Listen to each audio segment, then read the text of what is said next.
ಎಲ್ರಿಗೂ ನಮಸ್ಕಾರ. ನನ್ನ ಇಂಟೀರಿಯರ್ಸ್ ಬೈ ಹೇಮಂತ್ ಅನ್ನೋ ಯೂಟ್ಯೂಬ್ ಚಾನಲ್ಗೆ ನಿಮ್ಮೆಲ್ಲರಿಗೂ ಹಾರ್ದಿಕ ಸ್ವಾಗತ.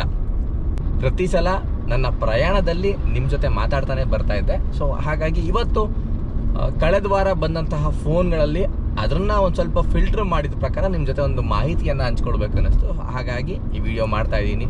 ಸೊ ಮೇ ಬಿ ಯೂಸ್ಫುಲ್ ಅನಿಸುತ್ತೆ, ಅಥವಾ ಇದು ನಿಮಗೆ ಆ್ಯಟಿಟ್ಯೂಡ್ ಅನ್ನಿಸ್ಬೋದು, ಅಥವಾ ದುರಾಂಕಾರ ಅಂತ ಬೇಕಾದರೂ ಅನ್ನಿಸ್ಬೋದು ಕೆಲವರಿಗೆ. ಬಟ್ ಇರೋ ಸತ್ಯವನ್ನು ಮಾತಾಡ್ತೀನಿ. ಸೊ ಮೇ ಬಿ ನಿಮ್ಗೆ ಯೂಸ್ಫುಲ್ ಆಗ್ಬೋದು. ಇರೋ ಸತ್ಯನ ಮಾತಾಡೋದ್ರಲ್ಲಿ ತಪ್ಪಿಲ್ಲ ಅಂತ ನನ್ನ ಅನಿಸಿಕೆ. ಸೊ ಹಾಗಾಗಿ ನಿಮ್ಮ ಜೊತೆ ಈ ಮಾಹಿತಿಯನ್ನು ಹಂಚ್ಕೊಳ್ತಾ ಇದ್ದೀನಿ.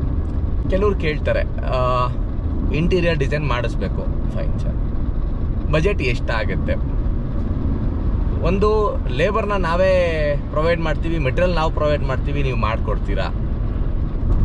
ಸೊ ನಿಮ್ಮ ಬಜೆಟ್ ಜಾಸ್ತಿ ಅನಿಸುತ್ತೆ. ಸೊ ಈ ರೀತಿಯಾದ ಹಲವಾರು ಕ್ವಶನ್ಗಳು ನಮಗೆ ಬರ್ತಾ ಇರುತ್ತೆ. ಸೊ ಅದು ನಮಗೆ ಕಾಮನ್ ಆಗಿರೋದ್ರಿಂದ, ಮತ್ತು ಆ ವಿಚಾರವನ್ನು ನಿಮಗೆ ಸಂಪೂರ್ಣವಾಗಿ ಹೇಳಿದ್ರೆ ಮೇ ಬಿ ನಿಮಗೂ ಒಂದು ವಿಡಿಯೋ ನೋಡಿದಾಗ ಅರ್ಥ ಆಗಬಹುದು ಅಂತ ಹೇಳಿ ವಿಡಿಯೋ ಮಾಡ್ತಾ ಇದ್ದೀನಿ. ಸೊ ನಾನು ಇವ್ರಿಗೆ ಈ ಪ್ರಶ್ನೆಗಳು ಬಂದಾಗ ಎಲ್ರಿಗೂ ಹೇಳೋದು ಒಂದೇ ಮಾತು, ಸಿಂಪಲಾಗಿ ಹೇಳ್ತೀನಿ. ಅಂದರೆ ಬಜೆಟ್ ಬಗ್ಗೆ ಕೇಳಿದ್ರೆ, ಸರ್ ನಿಮ್ಮ ಬಜೆಟ್ ಎಷ್ಟು ಅಂತ ನಾನು ಫಸ್ಟೇ ಕೇಳ್ತೀನಿ ಅವ್ರನ್ನ. ಸೆಕೆಂಡ್ ಥಿಂಗ್ ಬಂದು, ನೀವು ಲೇಬರ್ ಮಾಡಿಕೊಡ್ತೀರಾ, ನಾನು ಮೆಟೀರಿಯಲ್ ಕೊಡಿಸ್ತೀನಿ? ಡೆಫಿನೆಟ್ಲಿ ಇಲ್ಲ. ಕಾರಣ ಯಾಕೆ ಅಂತಂದರೆ, ನಾನೊಬ್ಬ ಇಂಟೀರಿಯರ್ ಡಿಸೈನರ್. ನಾನು ಕೂಡ ಒಬ್ಬ ಕಾರ್ಪೆಂಟ್ರನ್ನ, ಒಬ್ಬೊಂದು ಟೀಮ್ನ ತೊಗೊಂಡು ನಾನು ಕೂಡ ಅವರಿಗೆ ಲೇಬರ್ ಕೊಟ್ಟು ಕೆಲಸ ಮಾಡಿಸ್ತೀನಿ. ಸೊ ಹಾಗಾಗಿ ನಾನು ಆ ಕೆಲಸವನ್ನು ಮಾಡ್ಸೋಕ್ಕಾಗಲ್ಲ. ಯಾಕೆಂದರೆ ನನ್ನ ಡಿಸೈನ್ಗಳನ್ನ ಎಕ್ಸಿಕ್ಯೂಷನ್ ಮಾಡಬೇಕಂದ್ರೆ ನನ್ನದೇ ಆದ ಮೆಟೀರಿಯಲ್ಗಳಿರುತ್ತೆ, ಆ ಡಿಸ್ಕ್ರಿಪ್ಷನ್ಗಳಿರ್ತವೆ, ಆ ರೀತಿಯಾಗಿ ಹೋಗ್ತೀನಿ. ಸೊ ಹಾಗಿದ್ರೆ ಇನ್ನೊಬ್ರದ್ದು ಕೆಲವ್ರದ್ದು ಡೌಟ್ ಇರುತ್ತೆ. ಸೊ ನಾನು ಮೆಟೀರಿಯಲ್ ತಂದು ಕೊಡ್ತೀನಿ, ಲೇಬರು ನೀವೇ ಕರ್ಕೊಂಡು ಬಂದು ಎಕ್ಸಿಕ್ಯೂಷನ್ ಮಾಡಿಕೊಡಿ, ನಿಮ್ಮ ಸರ್ವಿಸ್ ಚಾರ್ಜ್ ಏನಿದೆ ಬೇಕಾದ್ರೆ ಅದನ್ನು ತೊಗೊಳ್ಳಿ. ನಾನು ಅವ್ರಿಗೂ ಕೂಡ ಹೇಳೋದು, ಸರ್ ನಾವೊಬ್ಬರು ಡಿಸೈನರ್ ಆಗಿ ಹೇಳ್ಬೇಕಂತಂದಾಗ ನಮ್ಮವು 108 ಥರದ ಮೆಟೀರಿಯಲ್ಗಳನ್ನ ಪ್ಲಾನಿಂಗ್ ಇಟ್ಕೊಂಡಿರ್ತೀವಿ ಎಸ್ಪೆಷಲಿ. ಸೊ ಆ ಡಿಸೈನ್ ವರ್ಕ್ ಅಂತ ಬಂದಾಗ ನೀವು ಮೆಟೀರಿಯಲ್ ತಂದು ಕೊಡೋಕ್ಕೆ ಸಾಧ್ಯ ಇರೋದು ಒಂದು ರೆಗ್ಯುಲರ್ ಇಂಟೀರಿಯರ್ ವರ್ಕ್ಗೆ. ಇನ್ನೂ ಮುಖ್ಯವಾಗಿ ಹೇಳ್ಬೇಕಂತಂದರೆ, ನಿಮಗೆ ಫಸ್ಟಾಗಿ ಡೀಟೇಲಾಗಿ ಹೇಳ್ತೀನಿ, ಇಂಟೀರಿಯರ್ ಡಿಸೈನ್ಗೂ ಮನೆ ವುಡ್ ವರ್ಕಿಗೂ ವ್ಯತ್ಯಾಸ ತುಂಬ ಇದೆ. ಸೊ ನಾವೇನು ಮನೇಲಿ ಮಾಡಿಸೋ ವುಡ್ ವರ್ಕ್ನೇ ಇಂಟೀರಿಯರ್ ಡಿಸೈನ್ ಅಂತ ಅಂದ್ಕೊಂಡ್ರೆ ಬಹುಶಃ ಅದು ತಪ್ಪು ಅಂತ ಅನ್ನಿಸ್ತುತ್ತೆ ನನ್ನ ಮಾಹಿತಿ ಪ್ರಕಾರ. ಯಾಕೆ ಅಂತಂದರೆ, ವುಡ್ ವರ್ಕ್ ಅಂತ ಬಂದಾಗ ಡೋರ್ಗಳು, ವಿಂಡೋಗಳು ಬರ್ಬೋದು, solid wood work. Plywood wood work ಅಂತ ಬಂದಾಗ ಕಿಚನ್ ಕ್ಯಾಬಿನೆಟ್ಟು, TV ಯೂನಿಟ್ಟು, ವಾರ್ಡ್ರೋಬ್ಗಳು ಅಥವಾ ಕಾಟ್, ಇದೆಲ್ಲ ಬರುತ್ತೆ. ಸೊ ಇದಷ್ಟೇನಾ ಇಂಟೀರಿಯರ್ ಅಂತ ಅಂದರೆ? ಖಂಡಿತ ಅಲ್ಲ. ಇಂಟೀರಿಯರ್ ಅಂತ ಕೌಂಟ್ ಆಗೋದು ನೀವು ಗೋಡೆ ಕಟ್ಟಿ ಪ್ಲಾಸ್ಟಿಂಗ್ ಮಾಡಿಕೊಟ್ಟಾದ ಮೇಲಿಂದ ಶುರು ಆಗುತ್ತಲ್ಲ, ಅದು ಇಂಟೀರಿಯರ್ ವರ್ಕ್. ಮನೆಯ ಒಳಾಂಗಣದ ಸಂಪೂರ್ಣ ಕೆಲಸವನ್ನು ಒಬ್ಬರು ಡಿಸೈನರ್ ಪ್ಲ್ಯಾನ್ ಮಾಡ್ತಾ ಹೋಗ್ತಾರೆ. ಸೊ ಮೊದಲೆಲ್ಲ ಪ್ಲ್ಯಾನಿಂಗ್ ಇರಲಿಲ್ಲ, ನಾವು ಎಲ್ಲ ಮಾಡ್ಕೊಂಡಿಲ್ವಾ ಅಂತ ನೀವು ಕೇಳ್ಬೋದು. ಖಂಡಿತ. ಆದರೆ ಕೆಲವೊಂದು ರೀತಿ ನೀತಿಗಳಿರುತ್ತೆ, ಹೀಗೆ ಬಂದರೆ ಇನ್ನೂ ಚೆನ್ನಾಗಿ ಬರ್ಬೋದು ಅಂತ ಒಂದು ಟಚ್ ಕೊಡೋವಂಥದ್ದು ಇರುತ್ತೆ. ಉದಾಹರಣೆಗೆ, ನನ್ನ ಹತ್ರ ಒಂದು ಕಾರ್ ಇದೆ, ಯಾವ ಕಾರು ಅಂತ ಕೇಳ್ತೀರ? ಸೊ ಈ ಕಂಪ್ನಿದು ಯಾವುದೋ ಒಂದು ಕಂಪ್ನಿ ಹೆಸರು ಹೇಳ್ತೀವಿ, ಆ ಕಂಪ್ನಿ ಕಾರು. ಅದರಲ್ಲೂ ಕೂಡ ತುಂಬ ವೆರೈಟಿ ಇದೆ, ಬೇಸಿಕ್ ಇದೆ, ಟಾಪ್ ಎಂಡ್ ಇದೆ. ಆ ಕಂಪ್ನಿ ಕಾರಲ್ಲೇ ವೆರೈಟಿ ಆದ ಹೆಸರುಗಳಲ್ಲಿ ಕಾರ್ಗಳಿದ್ದಾವೆ. ಆ ಕಾರ್ಗಳ ಹೊರಗಡೆಯಿಂದ ಔಟರ್ ಲುಕ್ ಚೇಂಜ್ ಬರುತ್ತೆ, ಇನ್ನರ್ ಲುಕ್ ಚೇಂಜ್ ಬರುತ್ತೆ. ಸೊ ಇದು ಕೂಡ ಮನೆ ರೀತಿಯಾಗಿ. ಅದರ ಕಾರ್ ಇದೆ ಅಂತಂದರೆ 4 ಟೈರು, ಒಂದು ಸ್ಟೇರಿಂಗ್ ವೀಲು, 4 ಸೀಟ್ ಇದ್ದರೆ ಕಾರಲ್ಲ ಅದು. ಆ ಕಾರಿಗೆ ತಕ್ಕನಾಗಿ ಆ ವ್ಯಾಲ್ಯೂ ಕೊಡಬೇಕಂತಂದರೆ ಅದಕ್ಕೆ ತಕ್ಕನಾದ ಇಂಟೀರಿಯರ್ ಇರಬೇಕು, ಅದಕ್ಕೆ ಸೌಂಡ್ ಸಿಸ್ಟಮ್ ಇರಬೇಕು. ಇದೇ ರೀತಿಯಾಗಿ ಮನೆ ಅಂತ ತಗೊಳ್ತೀವಿ. ಒಂದು ಇಂಟೀರಿಯರ್ ವರ್ಕ್ ಅಂದಾಗ ಬರೀ ವುಡ್ ವರ್ಕ್ ಮಾತ್ರ ಕ್ಯಾಲ್ಕುಲೇಟ್ ಆಗಲ್ಲ. ಸೊ ಅದು ಕ್ಯಾಲ್ಕುಲೇಟ್ ಆಗಬೇಕಂದ್ರೆ ಅದರ ಹಂದ ಹೆಚ್ಚಾಗಬೇಕು ಅಂತಂದರೆ ಫಸ್ಟ್ ಬರೋದು flooring work. Tiles, granite or marble ಯಾವ್ದು ಹಾಕಿಸ್ತಾ ಇದ್ದೀರಾ? ಸೊ ನಿಮ್ಮ ಇಂಟೀರಿಯರ್ ಕಾನ್ಸೆಪ್ಟ್ ಏನಿದೆ, ನಿಮಗೆ ಯಾವ ಬಣ್ಣ ಇಷ್ಟ ಆಗುತ್ತೆ, ಅದಕ್ಕೆ ಕಾಂಟ್ರಾಸ್ಟ್ ಕಲರ್ ಹೋಗ್ತೀರಾ ಅಥವಾ ಸೇಮ್ ಕಲರ್ ಹೋಗ್ತೀರಾ? ಒಂದನೇ ಪಾಯಿಂಟ್. ಎರಡನೇದು ಬಂದು ಲೈಟ್ ಸ್ವಿಚ್ಗಳು. ಯಾವ್ಯಾವ ಜಾಗದಲ್ಲಿ ಯಾವ್ಯಾವ ಲೈಟ್ ಸ್ವಿಚ್ಗಳು ಇರಬೇಕು, ನಮಗೆ ಅದು ಈಸಿ ಆಕ್ಸೆಸ್ಸಾ? ಯಾಕೆಂದರೆ ಬಹಳಷ್ಟು ಕಡೆ ಏನಾಗಿರುತ್ತೆ, ಕೆಲವೊಮ್ಮೆ ಹಾಲಲ್ಲಿ ಒಂದು ಲೈಟ್ ಪಾಯಿಂಟ್ ಇರುತ್ತೆ, ಡೈರೆಕ್ಟ್ ಮೈನ್ ವಾಲ್ಗೆ ಕಾಣಿಸ್ತಾ ಇರುತ್ತೆ. ಇನ್ನೊಂದು ಕಡೆ ಎಲ್ಲೋ ಇರೋ ಲೈಟಿಗೆ ಇಲ್ಲಿ ಸ್ವಿಚ್ಗಳು ಬಂದಿರುತ್ತೆ. ಸೊ ಈ ರೀತಿಯಾದ ಸಣ್ಣ ಪುಟ್ಟ ತಪ್ಪುಗಳು ಮನೆ ಕಟ್ಟುವಾಗ, ನಾನು ಕರೆಕ್ಟ್ ಅಂತ ಹೇಳ್ತಾ ಇಲ್ಲ, ನಾವು ಮಾಡುವಾಗಲೂ ಸಣ್ಣ ಪುಟ್ಟ ತಪ್ಪಾಗೇ ಆಗುತ್ತೆ. ಆದರೆ ಇದೆಲ್ಲವನ್ನು ಕರೆಕ್ಟ್ ಮಾಡ್ಕೊಳ್ಳೋಕ್ಕೆ ಫಸ್ಟಿಂದಲೇ ಒಂದು ಪ್ಲ್ಯಾನಿಂಗ್ ನಡೀತಾ ಹೋಗುತ್ತೆ. ಒಂದು ಲೈಟ್ ಸ್ವಿಚ್ ಕೂಡ ಎಲ್ಲಿ ಬರಬೇಕು, ಹೇಗೆ ಬರಬೇಕು ಅನ್ನೋದನ್ನು ಪ್ಲ್ಯಾನಿಂಗ್ ಅಂತ ಕರಿತೀವಿ. ಸೊ ಈ ಪ್ಲ್ಯಾನಿಂಗ್ ಮಾಡ್ತಾ ಕೆಲವರು ಹೇಳ್ತಾರೆ, ಸರ್ ಪಿಂಟ್ರೆಸ್ಟಲ್ಲಿ ತುಂಬ ಡಿಸೈನ್ಗಳು ಸಿಗುತ್ತೆ. ಒಂದು ಟಿ ವಿ ಡಿಸೈನ್ ನೋಡಿದ್ರೆ 1000 ಡಿಸೈನ್ ಬರುತ್ತೆ. ಆ ಡಿಸೈನ್ನ ನಾನು ನಮ್ಮ ಕಾರ್ಪೆಂಟ್ರಿಗೆ ಕೊಟ್ಟು ನಾನು ಮೆಟೀರಿಯಲ್ ತರಿಸಿ ಮಾಡಬಹುದಲ್ವಾ? ನಿಮಗೆ ಯಾಕೆ ನಾವು ಎಕ್ಸ್ಟ್ರಾ ಚಾರ್ಜ್ ಕೊಡಬೇಕು? ಒಬ್ಬ ಡಿಸೈನರ್ಗೆ ಯಾಕೆ ಎಕ್ಸ್ಟ್ರಾ ಚಾರ್ಜ್ ಕೊಡಬೇಕು? ಎಸ್ ಸರ್, ಖಂಡಿತವಾಗಿಯೂ ನೀವು ಮಾಡ್ಬೋದು. ಆದರೆ ಒಮ್ಮೆ ಪ್ರಯತ್ನ ಮಾಡಿರೋರನ್ನ, ಆ ಡಿಸೈನ್ ಇಟ್ಕೊಂಡು ಪ್ರಯತ್ನ ಮಾಡಿರೋರನ್ನ ಮಾತಾಡ್ಸ್ಕೊಂಡು ಬನ್ನಿ. ಎಷ್ಟು % ಸಕ್ಸಸ್ ರೇಟ್ ಇದೆ ಅಂತ ಹೇಳ್ತಾರೆ. ಯಾಕೆ ಅಂತಂದರೆ, ಒಂದು ಡಿಸೈನನ್ನು ನೋಡಿದಾಗ, ನಾವು ಮನೆ ಇಂಟೀರಿಯರ್ ಅಂತ ತಗೊಂಡಾಗ ಪ್ರತಿ ಅಳತೆಗೂ ಒಂದೊಂದು ನಿಯಮ ಇದೆ. ಸೊ ಈ ಅಳತೆಯಲ್ಲಿ ಇಷ್ಟೇ ಇರಬೇಕು ಮತ್ತು ಹೀಗೆ ಇರಬೇಕು ಅಂತ ಹೇಳಿ, ಆಗ ಮಾತ್ರ ಅದು ಚೆಂದ ಕಾಣೋಕ್ಕೆ ಅನುಕೂಲ ಆಗುತ್ತೆ. ಉದಾಹರಣೆಗೆ ನನ್ನ ಮನೆ ಲಿವಿಂಗ್ ಏರಿಯಾ ಬಂದು 10x10, ನಂದು ಚಿಕ್ಕ ಮನೆಯೇ. ಸೊ 10x10 ಏರಿಯಾ ರೂಮ್ ಇದೆ. ಆದರೆ ನನಗೆ ದೊಡ್ಡ ಟಿ ವಿಲಿ ನೋಡಬೇಕು ಅಂತ ಆಸೆ. ಸೊ ನಾನೇನು ಮಾಡ್ತೀನಿ, 10x10 ಇರೋ ರೂಮಿಗೆ 65 ಇಂಚಿನ ಟಿ ವಿ ತಂದು ಹಾಕ್ತೀನಿ, ಅಥವಾ ದೊಡ್ಡ ಟಿ ವಿ. ಸೊ ಆಗ ಏನಾಗುತ್ತೆ, ಒಮ್ಮೆ ಯೋಚನೆ ಮಾಡಿಕೊಡಿ, 65 ಇಂಚಿನ ಟಿ ವಿ ಬಂದರೆ ನಿಮಗೆ ಅಗಲದಲ್ಲಿ 5 ಅಡಿ ಬರುತ್ತೆ. 10x10 ಇರೋ ರೂಮಲ್ಲಿ ಬರೀ ಟಿ ವಿ ಮಾತ್ರ ಹಾಕ್ತೀರಾ? ಖಂಡಿತ ಇಲ್ಲ. ಸೋಫಾ ಸೆಟ್ ಹಾಕಬೇಕು, ಒಂದು ಟೀಫಾ ಇಡಬೇಕು, ಅದ್ರ ಜೊತೆ ಟಿ ವಿನೂ ಇಡಬೇಕು, ಬಂದವ್ರನ್ನ ಕೂರಿಸ್ಬೇಕು ನಾವು ಅದೇ ಜಾಗದಲ್ಲಿ.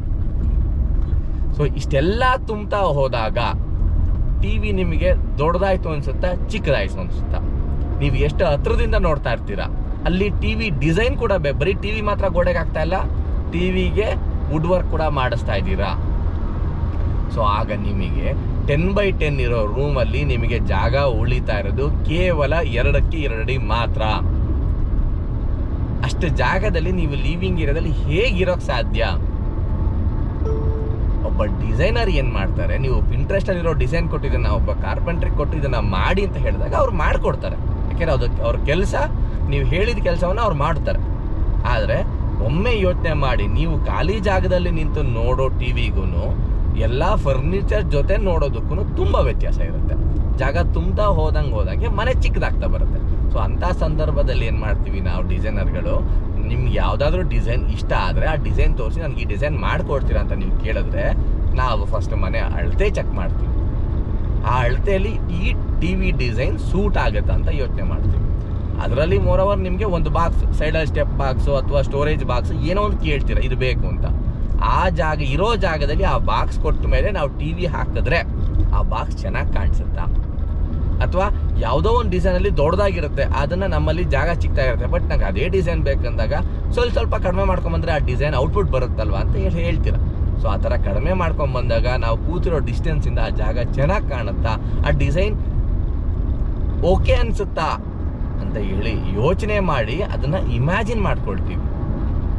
ಇಮ್ಯಾಜಿನ್ ಮಾಡ್ಕೊಂಡಾಗ, ಯಾಕೆಂದರೆ ಪ್ರತಿನಿತ್ಯ ನಮ್ಗೆ ಅದೇ ಕೆಲಸ, ಬೇರೆ ಏನಿರಲ್ಲ. ನಮ್ಮದು ವೃತ್ತಿನೇ ಅದಿರೋದ್ರಿಂದ ಎಲ್ಲವನ್ನ ಪ್ರಾಕ್ಟಿಕಲಾಗಿ ನೋಡಿರ್ತೀವಿ, ವಿಜುವಲ್ ಮಾಡ್ಕೊಂಡು ನೋಡ್ಕೊಂಡಿರ್ತೀವಿ, ಡ್ರಾಯಿಂಗ್ ಮಾಡ್ಕೊಂಡು ನೋಡ್ಕೊಂಡಿರ್ತೀವಿ.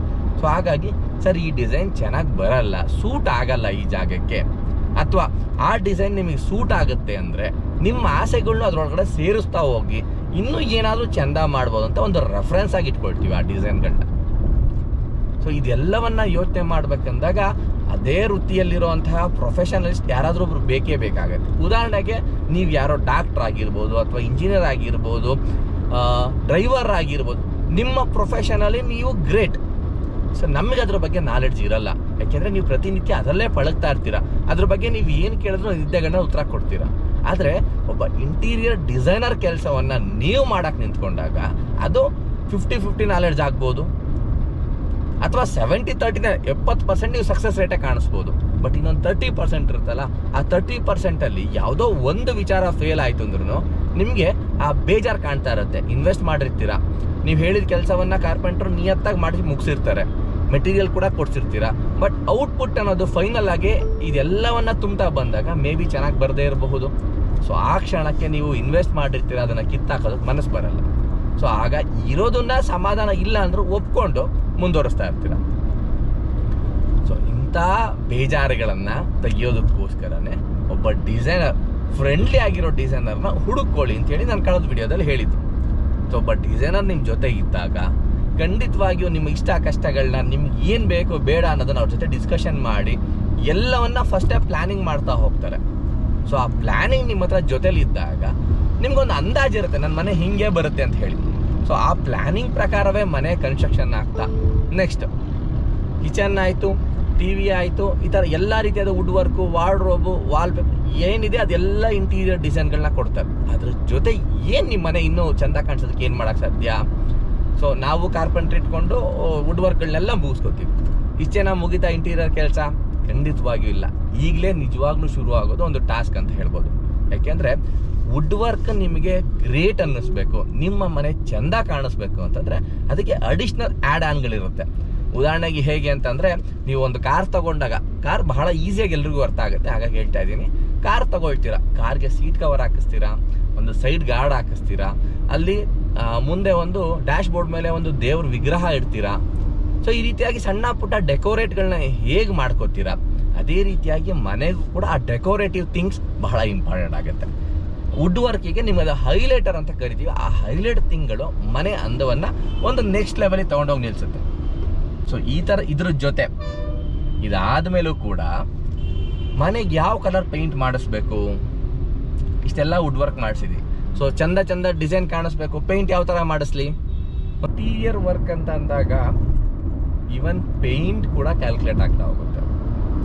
ಯಾವ ಕಲರ್ ಪೇಂಟ್ ಇದ್ರೆ ಮನೆ ಚೆನ್ನಾಗಿ ಬರುತ್ತೆ ಅಂತ ಹೇಳಿ. ಅದ್ರ ಜೊತೆ ಲೈಟ್ ಕೂಡ, ಮನೆಗೆ ಯಾವ ಕಲರ್ ಲೈಟ್ನ ಯೂಸ್ ಮಾಡ್ತಿದ್ದೀವಿ, ಯಾವ ಡಿಸೈನ್ ಲೈಟ್ಗಳನ್ನ ಯೂಸ್ ಮಾಡ್ತಿದ್ದೀವಿ, ಇದು ಕೂಡ ಮನೆಗೆ ಮೋಸ್ಟ್ ಇಂಪಾರ್ಟೆಂಟ್ ಥಿಂಗ್ ಅಂತ ಅನ್ಸುತ್ತೆ. ಸೊ ಇವೆಲ್ಲದರ ಮಿಶ್ರಣ ನಿಮಗೆ ಇಂಟೀರಿಯರ್ ಅಂತ ಅನ್ಸುತ್ತೆ. ಸೊ ಯಾರಾದರೂ ಮನೆ ನೋಡೋಕೆ ಬಂದಾಗ ನಿಮ್ಮ ಮನೆ ಟಿ ವಿ ಯೂನಿಟ್ ತುಂಬ ಚೆನ್ನಾಗಿದೆ, ನಿಮ್ಮ ಮನೆ ಕಿಚನ್ ಚೆನ್ನಾಗಿ ಮಾಡಿಸಿದ್ದೀರಾ, ಈ ರೀತಿಯಾಗಿ ಹೇಳೋದಕ್ಕೂ ಅವ್ರಿಗೆ ಕನ್ಫ್ಯೂಸ್ ಆಗಿ ನೋಡೋಕೆ ಬಂದವರು, ಇವತ್ತು ನಿಮ್ಮ ಮನೆ ಕಿಚನಿಗೆ ಬಂದರೆ ತುಂಬ ಚೆನ್ನಾಗಿದೆ ಕಣ್ರಿ ಕಿಚನ್ನು, ಹಾಲಿಗೆ ಬಂದರೆ ಟಿ ವಿ ಯೂನಿಟು ಚೆನ್ನಾಗಿದೆ ಕಣ್ರಿ, ರೂಮಿಗೆ ಬಂದರೆ ವಾರ್ಡ್ರೋಬ್ ಡಿಸೈನ್ ಎಲ್ಲ ತುಂಬ ಚೆನ್ನಾಗಿ ಮಾಡಿಸಿದ್ದೀರಾ, ರೂಮೇ ಒಂಥರ ಸ್ಪೆಷಲ್ ಆಗಿ ಅನಿಸುತ್ತೆ. ಸೊ ಅವ್ರಿಗೆ ನೋಡ್ತಾ ಒಂದಕ್ಕಿಂತ ಒಂದು ಚೆನ್ನಾಗಿ ಕಾಣಿಸ್ತಾ ಇದ್ರೆ ಯಾವುದು ಚೆನ್ನಾಗಿದೆ ಅಂತ ಹೇಳೋಕ್ಕೆ ಕನ್ಫ್ಯೂಷನ್ ಆಯಿತು ಅಂದರೆ ಅವ್ರೇನು ಹೇಳ್ತಾರೆ, ನಿಮ್ಮ ಮನೆ ತುಂಬ ಚೆನ್ನಾಗಿ ಬಂದಿದೆ ಅಂತ ಹೇಳಿ. ಯಾರಾದರೂ ನಿಮ್ಮ ಮನೆಯ ಸ್ಪೆಸಿಫೈಡ್ ಮಾಡಿ ಇದು ಚೆನ್ನಾಗಿದೆ ಅಂತ ಹೇಳೋದು ನಿಮ್ಗೆ ಇಷ್ಟ ಆಗುತ್ತಾ, ಅಥವಾ ಇಡೀ ಮನೆ ಚೆನ್ನಾಗಿದೆ ಅಂತ ಹೇಳೋದು ನಿಮ್ಗೆ ಇಷ್ಟ ಆಗುತ್ತಾ? ಯೋಚನೆ ಮಾಡಿ. ಒಬ್ಬರಿಗೆ ಕೆಲಸ ಕೊಡೋಕೆ ಮುಂಚೆ 10 ಬಾರಿ ಯೋಚನೆ ಮಾಡಿ. ಇವ್ರಿಗೆ ಕೆಲಸ ಕೊಟ್ಟರೆ ನಿಮ್ಮ ಮನೆ ಚೆನ್ನಾಗಿ ಬರುತ್ತೆ ಅಂತ ನಿಮ್ಗೆ ಅನ್ಸಿದ್ರೆ, ಆ ನಂಬಿಕೆ ಬಂದರೆ ಖಂಡಿತವಾಗಿಯೂ ಕೆಲಸ ಕೊಡಿ, ನಿಮ್ಮ ಮನೆ ಚೆನ್ನಾಗಿ ಬರುತ್ತೆ. ಆ್ಯಂಡ್ ಮೋರೋವರ್ ಯಾರೂ ಕೂಡ ಇವತ್ತು ಕೆಲಸ ಮಾಡೋರು ಪ್ರಾಫಿಟ್ ಇಲ್ಲದೆ ಆಗಲಿ ಮಾಡಲ್ಲ, ಯಾಕೆಂದರೆ ಯಾರೂ ಸಮಾಜ ಸೇವೆ ಮಾಡ್ತಾ ಇಲ್ಲ. ಸೊ ಹಾಗಾಗಿ ಅವರ ಕೆಲಸಕ್ಕೆ ತಕ್ಕನಾದ ಚಾರ್ಜಸ್ನ ಮಾಡೇ ಮಾಡ್ತಾರೆ. ಈವನ್ ನಾನು ಕೂಡ ಚಾರ್ಜಸ್ ತಗೊಳ್ತೀನಿ. ಸೊ ಹಾಗಾಗಿ ಅವ್ರಿಗೂ ಒಂದು ಪ್ರತಿಶತ ಲಾಭ ಸಿಕ್ಕಿದ್ರೇ ಅವರು ಕೂಡ ಯೋಚನೆ ಮಾಡಿ ಕೆಲಸ ಮಾಡೋಕ್ಕೆ ಸಾಧ್ಯ ಇರುತ್ತೆ. ಸೊ ಅವ್ರಿಗೂ ಒಂದಿಷ್ಟು ಖುಷಿ ಕೊಟ್ಟು ನಿಮ್ಮ ಮನೆಯೂ ಚೆನ್ನಾಗಿ ಬರೋ ಥರ ನೀವು ಖುಷಿ ಪಟ್ಟರೆ ಅದಕ್ಕಿಂತ ಸಂತಸ ಬೇರೆ ಇನ್ನೊಂದಿರಲ್ಲ. ಹಾಗಾಗಿ ಈ ಇಂಟೀರಿಯರ್ ಡಿಸೈನ್ ಅನ್ನೋದು ಇದು ಅಂತಲ್ಲ, ಪ್ರತಿಯೊಂದು ವೃತ್ತಿ ಕೂಡ ಇಬ್ಬರ ಅಂಡರ್ಸ್ಟ್ಯಾಂಡಿಂಗ್ ಮೇಲೆ ಇರುತ್ತೆ. ವರ್ಕರು ಹಾಗೆ ಕೆಲಸ ಕೊಡೋರು, ಮನೆ ಮಾಲೀಕರು. ಎಲ್ಲರೂ ಚೆನ್ನಾಗಿರೋಣ, ಖುಷಿಯಾಗಿರೋಣ. ನಾನು ಕೊಟ್ಟ ಮಾಹಿತಿ ನಿಮಗೆ ಇಷ್ಟ ಆಗಿದ್ರೆ ಶೇರ್ ಮಾಡಿ, ಹಾಗೆ ಸಬ್ಸ್ಕ್ರೈಬ್ ಮಾಡಿಕೊಂಡು ಸಪೋರ್ಟ್ ಮಾಡಿ. ಮತ್ತೊಂದಷ್ಟು ಮಾಹಿತಿಗಳನ್ನು ನಿಮ್ಮ ಜೊತೆ ಹಂಚ್ಕೊಳ್ಳೋದಕ್ಕೆ ನನಗೂ ಕೂಡ ಉತ್ಸಾಹ ಬರುತ್ತೆ. ಸೊ ಹಾಗೆ ಏನಾದರೂ ಮಾಹಿತಿಯಲ್ಲಿ ತಪ್ಪು ಅನ್ಸಿದ್ರೆ ಕಾಮೆಂಟ್ ಮಾಡಿ, ಖಂಡಿತವಾಗ್ಲೂ ನನ್ನ ತಪ್ಪುಗಳನ್ನ ನಾನು ತಿದ್ದುಕೊಳ್ತೀನಿ. ಥ್ಯಾಂಕ್ ಯು, ಧನ್ಯವಾದ.